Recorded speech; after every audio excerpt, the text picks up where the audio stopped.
Number 1, DCGB 729 kHz. Enod sa Bareta, Enod sa Gabos. Ang DCGB, aktibong miyembro yan kan kapisanan ng mga broadcasters ng Pilipinas, ang KBP, Philippine Standard Time, hali sa Pag-asa, sakto alas 5 ang hapon.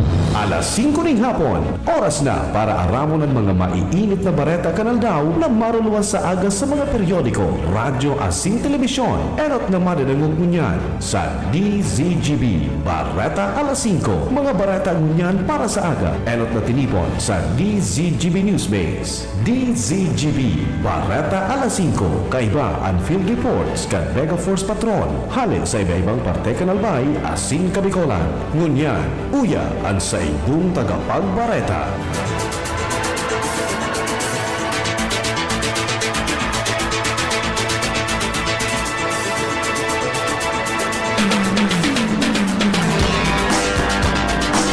Marhay na hapon sa pangaran po kang News Base asin kan Mega Force Patrol.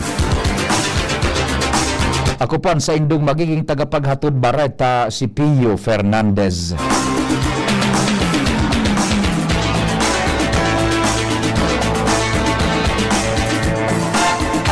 Enot sa detalyas kan mga bareta sa lado nasyonal.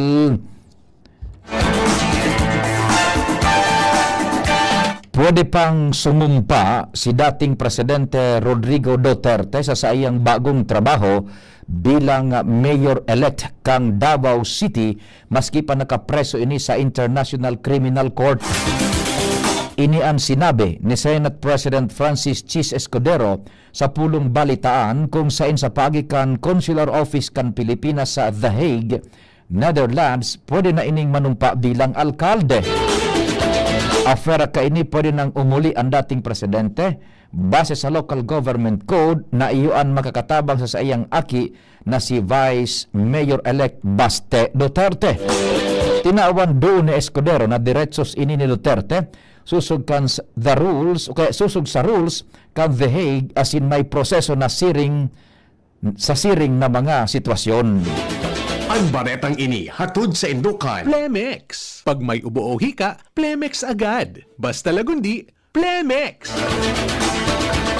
Mientras tanto, dagdagan tan istorya sa lado lokal.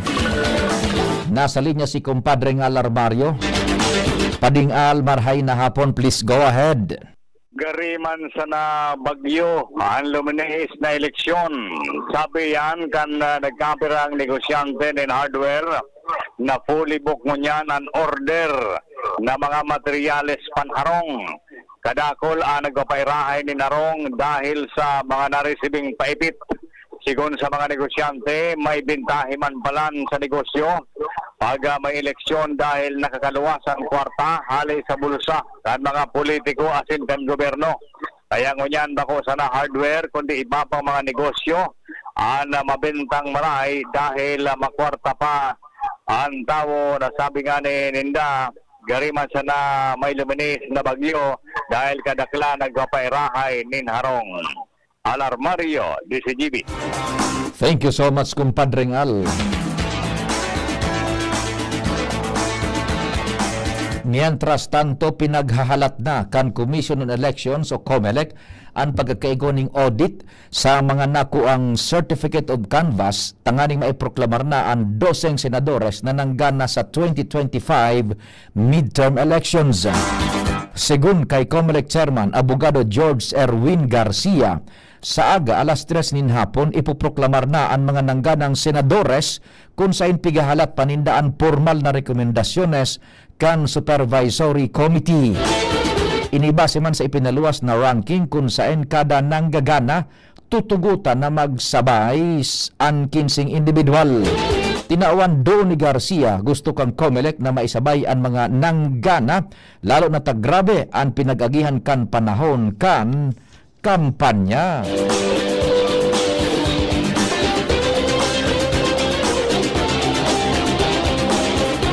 Mientras tanto, piglalaoman na magkakaiguanin paglangkaw sa presyo kan gasolina asin krudo para sa masunod na semana.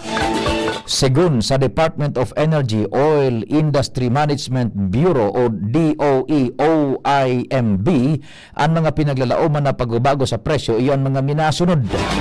Gasolina malangkaw ni 95 sentimos sagkod 1.40 pesos kada litro.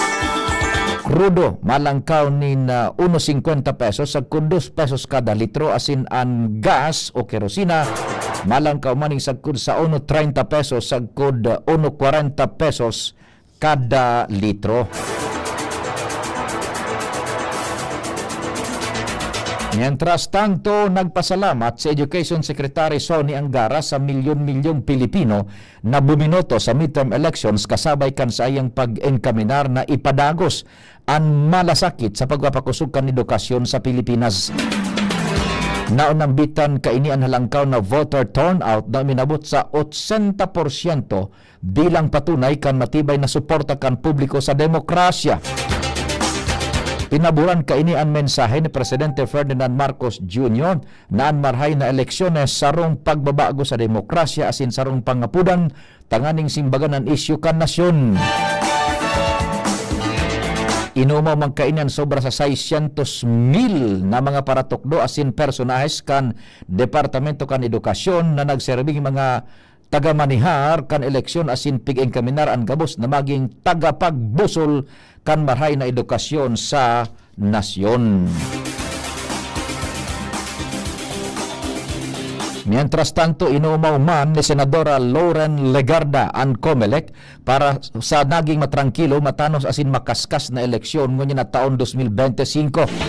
Sigun sa Senadora, riparong marhay ang kaskas kan pagluwas kan resultado asin ang malinaw na proseso na nahiling sa bilog na nasyon. Sinabi pa na dakulang bagay man ang sakripisyo sinigos kan mga paratukdo, poll workers asin volunteers. Sindaan tunay na herwe kan sa tuyang demokrasya, dagdag pa ni Legarda. Afera kay ni nagpahayag ang senadoran nin kahaditan sa mga nangyayaring kariribukan, krimen asin bayolensya sa nagkapirang lugar mantang panahon nin eleksyon. Nagpapasalamat man siya sa PNP asin sa Puwersas Armadas kan Pilipinas sa indang ginibong pagbantay tanganing mamantinir ang katrangkiluhan asin kaligtasan kan gabos.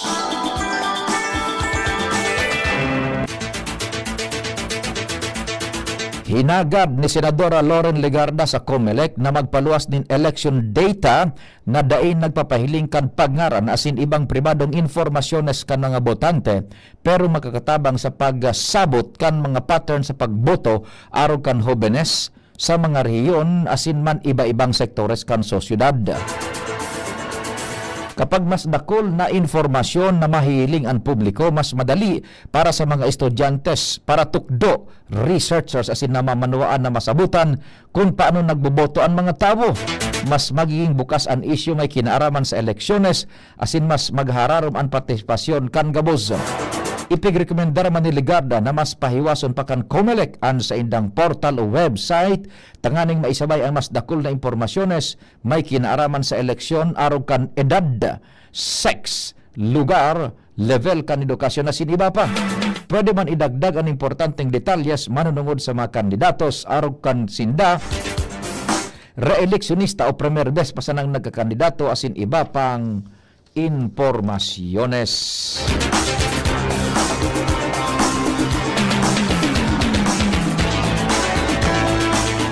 Mientras tanto, inumaw ni Partido Federal kan Pilipinas National President Reynaldo Tamayo Jr. ang panggagana kan mga kandidatos kan Partido Federal ng Pilipinas sa katatapos pa sa ng eleksyon sa Bangsamoro Autonomous Region in Muslim Mindanao o BARMM. Nagpasalamat man ang naiproklamar ng reeleksyonistang gobernador kan South Cotabato bako sana sa mga nagboto sa mga kandidato kan sa indang partido kundi pati sa gabos na taga BARMM na nag-entra para sa maray asin patas na eleksyones sa bilog na rehiyon. Kasabay sa mga naiproklamar ng PFP candidates iyo sinda Ismael Toto Mangudadato bilang representante kan segundo distrito sa distrito kan Maguindanao del Sur, Dato Tukaw Mastura bilang gobernador kan Maguindanao del Norte asin Ali Midtimbang bilang gobernador man kan Maguindanao del Sur.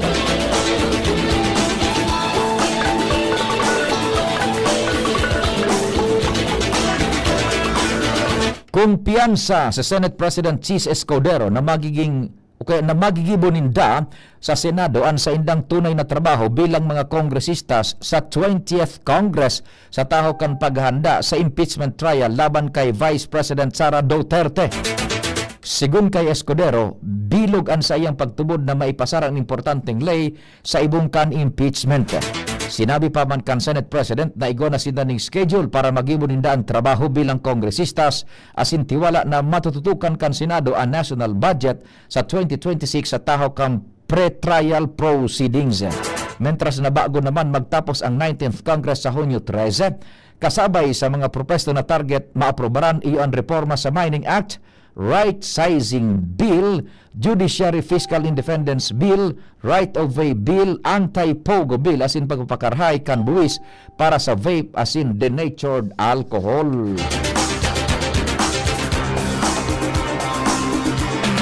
Tiwala ang Bangko Sentral kang Pilipinas na mantinido sa saindang target ang inflation. Base sa saindang datos na nag-average sa 3.1% ang inflation sa taon 2025, mantang igoning 3.3% sa 2026, asin 3.4% naman na projection sa 2027. Ang gabos na mga estimates kan mga private sectors iyan na sa 2.4% target range kan BSP. Nagkapira sa mga nakatabang sa pagbaba kan inflation iyan pagbagsak kan presyo kan bagas. Siring man ang mga ipigpataw na hababang tarifa asin ang direktang pamamahala kan gobyerno. Ipinag-anunsiyar kan Departamento kan Transportasyon ang pagkatapos na kan kasunduan sa kontraktor na kinuatanganing itindog ang common station para sa linya kan LRT1, MRT3 asin MRT7. Sinabi kan DOTR na nagpaluwasin na ning notice of termination laban sa BF Corporation asin Foresight Development and Surveying Company o BFC-FDSC Consortium. Sigun sa DOTR ang lakdang kasunod kan direktiba ni Presidente Marcos Jr. na pakaskasun asin tapusan ang konstruksyon kan proyekto. Sinabi man ni DOTR Secretary Vince Dizon na ngunya na terminated na ang kontrata sa BF Corporation and Foresight Development and Surveying Company, finalmente nang makapagpadagos kan konstruksyon. Ang sunod na lakdang iyan mapakaskas ang konstruksyon kaini para mapakinabangan kan commuters dahil dakulang bagay sa inda ang mga ini sigun sa opisyal. Ultimong detalyes kan bareta saro ng Filipino citizen ang sarong pading Indiano matapos pirmahan ni Presidente Ferdinand Marcos Jr. ang Akta Republika numerado 12202 na nagtaoning Philippine citizenship kay Father Job Carlarakal Omen. Si Omen sarong Indian national na sobrang 40 taon nang nagsisirbi bilang padi sa nasyon asin ngunyan kura para po kan Santo Niño de Congreso Paris, Bagumbong, Caloocan City. Afera kay Omen saro naman na Filipino citizen si Grants Tanto matapos pirmahan kang presidente ang paggibo na pagiging totalmenteng Pilipino na kaini sa pagikan Akta Republika 12201. Sa oras na ma-issue kan Bureau of Immigration and Certificate of Naturalization sa kina-Omen asin tuo, magakamtanan ninda ang diretso asin pribilehiyo siring man ang mga obligasyones sa irarom kan konstitusyon kan Pilipinas bilang sarong Pilipino. Sa pangarang ka nagsururat kan informasyon sa pangenot ni News Director Mardela, Jen Matthew Balyaran, Mega Force Patrol, June Napoli sa Master Control sa IT si Jerome Nico Martinez. Ako po si Pio Fernandez. Salamat, marhay na hapon. Pre, makinig ka muna. Payong kaibigan lang ha. Work hard, play hard. Yan ang motto ko dati. Pero nakakapagod din pala